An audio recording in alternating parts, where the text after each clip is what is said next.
yeah, oh yeah. Welcome, welcome, welcome, welcome, welcome. Wherever you are in this world, whatever country you're listening to, welcome to Put It All on the Table, where we put everything on the table. We talk about everything. We don't hold nothing back. You know the favorite saying? If you can't say nothing nice, don't say nothing at all. Well, guess what? We're going to say it all. And we're going to speak about the truth. Welcome, welcome, welcome, welcome. Today we're going to talk about marriage in its entirety. We're going to talk about the stuff that hurts, the stuff that people don't talk about. We're going to talk about it today on Put It All on the Table. They say marriage is about becoming one team. It's kind of hard to play on one team when both people are playing on different teams. You wind up competing. So how do we get everybody on one team and one mind frame so we can have one common goal? That's a good question. We're going to touch base on that. You're going to spend the rest of your life learning about each other. That's a long time. During that time frame, you're going to have different issues, different experiences, different problems, and how do you work through it? Every now and then, things going to blow up. There's no such thing as a perfect relationship. Think about it. You have different people, different personalities, different background, living in one household, and you're going to experience some problems. We're going to touch base on that as well. So, what do we base it on? Do we base it on the secular understanding of marriage? Because now, if you think about it, marriage has been redefined. Marriage is not the same as it used to be. Two men can get married now, two women can get married. But we're not even going to go there. Marriage has been redefined. But we're going to go back to the original mind frame, the original idea of marriage. And that's scriptural. We're going to touch base on some scriptures, and we're going to listen to some feedback, some comments, people that's going to call in, and then we're going to go from there. One of the most favorite verses in the Bible, it talks about, therefore man, that's Genesis 2:24. That's chapter 2, verse 24, where it says, therefore man shall leave his father and his mother and hold fast to his wife, and they shall become one flesh. How can two people become one flesh? Think about it. That's nearly impossible to become one flesh. What does that really mean, to become one flesh? Same concept as what I talked about at the very beginning. Marriage is about becoming a team, becoming one. Do everything in unison. So, what does that mean? It means you gotta have the same understanding, that you gotta watch out for each other, that you have to support each other, that you have to treat each other as if they are you. Naturally, you want yourself to succeed. You want yourself to do everything right. So that partner of yours is supposed to help you be a better you and work together as one team to get stuff done. The problem is, there's certain couples that's doing their own thing. Their focus is on their self. They have selfish desires. Everything they think about is about themselves. How can I? How many I's can you have? I. It's always I. It's never we. It's never us. So you play on a different team. Okay. So that's one verse in the Bible. Hebrews 13:4. What does it say? Let marriage be held in honor among all, and let the marriage bed be undefiled. For God will judge the sexually immoral. Think about this. I hope there's no children listening, but we can't be boring. That's what I'm saying. We got to be excited. We got to keep this thing going. Think about it. Forever doing the same thing over and over again. So really, you have to be creative. You got to come up with different ways to keep the heat going. All right. Proverbs 18:22. People love saying that verse. He who finds a wife findeth a good thing and obtaineth favor from the Lord.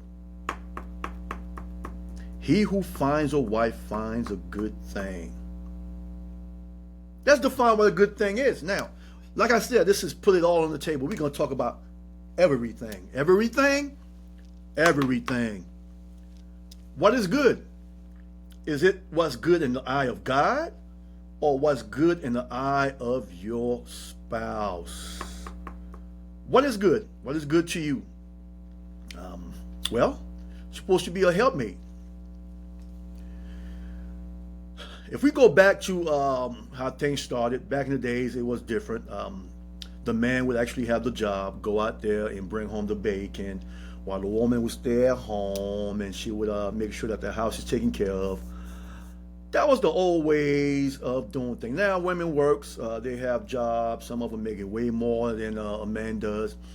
So defining manhood by how much you make might be a problem in today's society. So it says, he who finds a wife. So in terms, if you have a wife or a husband, you're supposed to help each other. If the bill is due and the man is short, not being able to complete his obligation in that area, the woman is supposed to step up and help out. The whole secular understanding is from a woman perspective, I've heard, what's his is hers and what's hers is hers. Big problem, big issue, okay? And that's not going to go anywhere. It's not going to be successful. So we have to help each other out. Help each other out with the bills, the household, and stuff that needs to be done because you're on one team. One team means you're playing together for one common goal to win. We're out here trying to win and win together. You can't have one person on the team and expect to play another team that has 8 or 10 people. It's going to be extremely hard for you to carry all these positions. That's why you need help. You need a coach. You need an assistant coach. You need a different group of people that's behind you, supporting you and helping you out. That's the whole mentality, the whole concept of marriage. You got to have somebody behind you and with you, walking with you, helping you out, supporting you, motivating you, and getting you to a point where you feel confident enough to face this world. It says, do not be unequally, let me quote the scripture first. 2 Corinthians 6, verse 14. Do not be unequally yoked with unbelievers. For what partnership has righteousness with lawlessness? Or what fellowship has light with darkness? What does that mean? What does that mean? What does that really mean? Do not be unequally yoked. That concept, you can take it different ways. What it means is you got to be on one mind frame, one understanding, one faith, one belief. Because it's kind of hard to be playing for a different team and going a different direction, going to a different state, a different city, while your partner's over there in a different state, different city. Don't be unequally yoked. Have the same mind frame. Discuss the issues. Discuss your goal, and discuss what the future is going to look like. So that way you be on one mind frame. And from a belief perspective, it'll be better if you are a believer to consider dating. During the dating phase, you need to ask questions. You need to establish what's that person's faith, what's that person's belief system, how they were brought up, how they were raised. Really important that you establish that before you say I do, because once you say I do, what's the saying? You are through. Now, if you don't do your homework and you get involved and you apply love, for most women, I'm not going to focus too much on that. I've asked that question before. What is love to them? And most of them will say, well, love is a feeling. It's the way I feel. They don't take the time to get to know the person. They don't take the time to really sit down with the family, meet the family, see how the partners is engaging, find out what their belief system is. Really important, because 9 out of 10, the way the family is the same way that person is gonna be. So if you are a Christian and you marry, you fall in love, okay, it's a feeling, emotion is involved because of what the person does for you, the way the person looks. It could be different reasons why a person falls in love. After you fall in love, eventually you're going to have to live life. You're going to have to move forward. And that's when you establish, hold on now, we are not going in the same direction. What is going on? You are unequally yoked. Now, from the same perspective, you're still part of one team. You have made an agreement. You have made a covenant in the eye of God to marry that person. So you have to work together. It's not getting up and leaving because the person doesn't think like you or see things the way you do. You're going to have to work together. It's too late now. Once you have said I do, that's it. It's forever.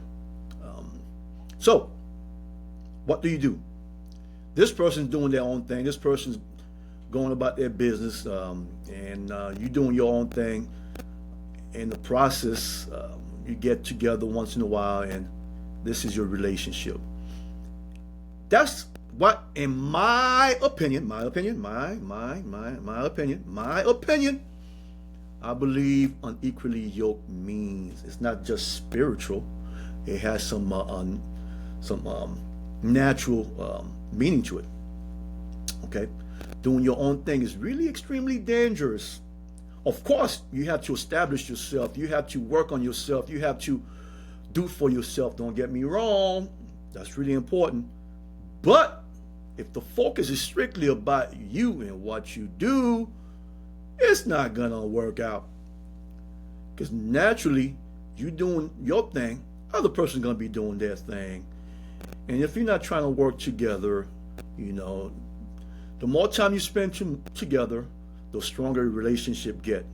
The more time you spend apart, the relationship get weaker, and other influences gets involved. If you know what I mean by that, there's other people you meet. You start meeting other people. You start finding people that has similar interests, and before you know it, that's how stuff gets started.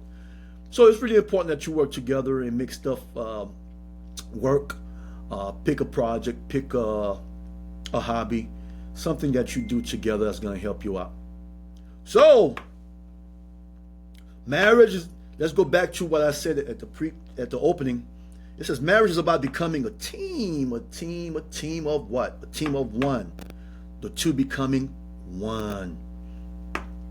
You're going to spend the rest of your life learning about each other.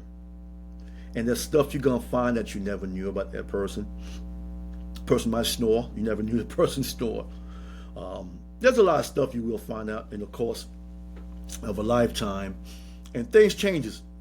Nobody remains the same. People change, their mentality change, their view on life change, education that they have gotten, change their whole concept of life.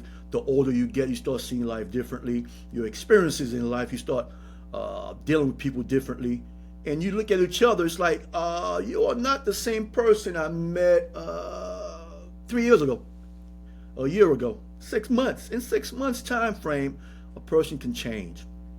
So throughout your whole lifetime, you're going to learn that the person that you got with, the person that you originally fell in love with, whether it was their attitude, whether it was the way they were thinking about certain things, different ideas, conversation, you're going to notice that things will change. You have to expect that.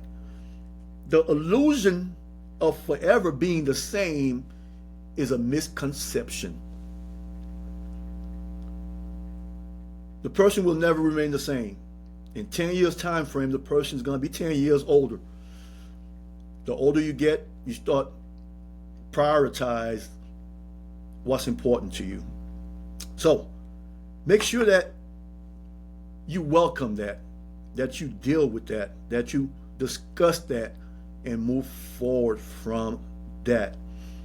Because the person's mentality is going to change. They're not going to look at you the same way. They're going to say, you have changed. And keep in mind that when you first meet somebody, you don't meet the real person. Because if they really knew who you were at the very beginning, things may not have worked out the way it did. Ain't that the truth? Just like when you first meet somebody, you want to be the nicest person there is. You know, nice, hey, how you doing? Good morning, with a smile. This is a mask that we wear. We all wear that mask. Because if we were to expose ourselves and really express the way we really feel, the way we see life, the way we look at people, it would be a totally different concept, different idea. People would look at you differently.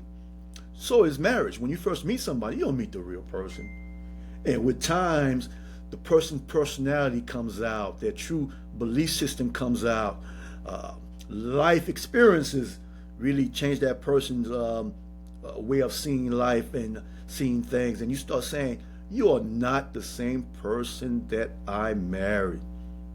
Will that ever be the same? Can anybody here, can my audience tell me if during the time, I don't know how long you've been married. You might have been married for a year, 2, 3. Some people have been married for 20, 30 years. They'll tell you, my goodness, my goodness, my goodness.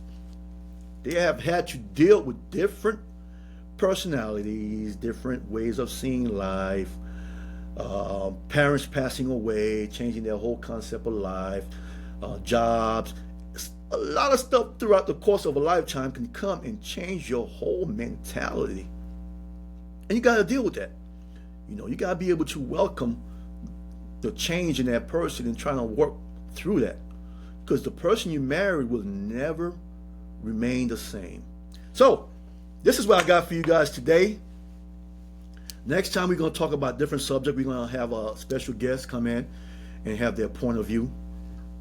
Today is officially the first day of putting it all on the table. Put it all on the table. We're putting it all, dirty laundries, everything on the table. We're not holding anything back. We're not really welcoming the idea. If you can't say nothing nice, don't say nothing at all. Say everything. Be respectful and put everything on the table. Another thing I want to say before I close, a lot of people have a tendency of not really telling you how they really feel. That's detrimental in a relationship where a person is holding back certain things that's hurting them. They're holding it back. They're not sharing it with their partner. Of course, your partner might get upset by certain things that you say. Of course, your partner might look at you and be like, you know what? I can't believe you said that. It's really important that you put it all on the table. So thank you for listening. And next time we're going to talk about the same topic, maybe go on a different, more in depth about what we mean by putting it all on the table when it comes to marriage. My name is Jan. See you guys next time.